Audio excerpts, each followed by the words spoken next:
ایک سوال ہے، ٹرین کے سفر میں اگر سیٹ پر بیٹھ کر نماز پڑھ لی جائے اور منہ قبلہ شریف کی طرف نہ ہو تو نماز ہو جاتی ہے یا نہیں؟ بعض لوگ کہتے ہیں کہ اس طرح نماز صحیح نہیں ہوتی، بعض لوگ کہتے ہیں کہ ہو جاتی ہے۔ جواب: جو لوگ ٹرین کے سیٹ پر بیٹھ کر نماز پڑھ لیتے ہیں، 3 وجہ سے ان کی نماز صحیح نہیں ہوتی۔ پہلی وجہ، نماز کی جگہ کا پاک ہونا شرط ہے اور ٹرین کے سیٹ کا پاک ہونا مشکوک ہے۔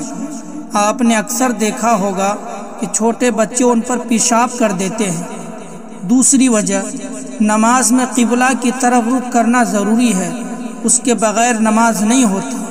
اور ناواقف لوگوں کا یہ خیال کہ سفر میں قبلہ رخ کی پابندی نہیں، یہ بات غلط ہے۔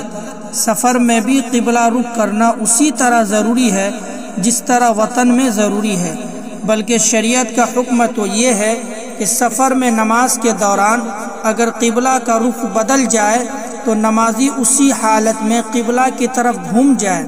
ہاں، سفر میں قبلہ رخ کا پتہ نہ چلے اور کوئی صحیح رخ بتانے والا بھی موجود نہ ہو تو خوب غور و فکر اور سوچ بچار سے کام لے کر خود ہی اندازہ لگا لے کہ قبلہ کا رخ کس طرف ہوگا اور اسی رخ پر نماز پڑھ لے۔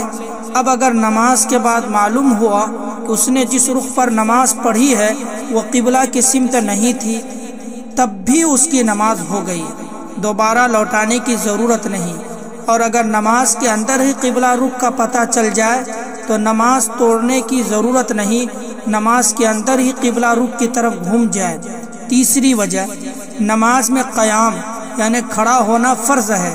آدمی خواہ گھر پر ہو یا سفر میں، جب تک اسے کھڑے ہونے کی طاقت ہے، بیٹھ کر نماز صحیح نہیں ہوگی۔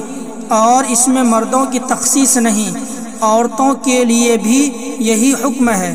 بعض عورتیں بیٹھ کر نماز پڑھ لیتی ہیں، یہ جائز نہیں۔ فرض اور وتر ان کو بھی کھڑے ہو کر پڑھنا لازم ہے، اس کے بغیر نماز نہیں ہوگی۔ البتہ نوافل بیٹھ کر پڑھ سکتی ہیں۔ مسئلے کا خلاصہ یہ ہوا کہ سفر کے دوران بھی کھڑے ہو کر نماز پڑھنا اور قبلہ کے جانب رخ کرنا ضروری ہے، اس کے بغیر نماز درست نہیں ہوگی۔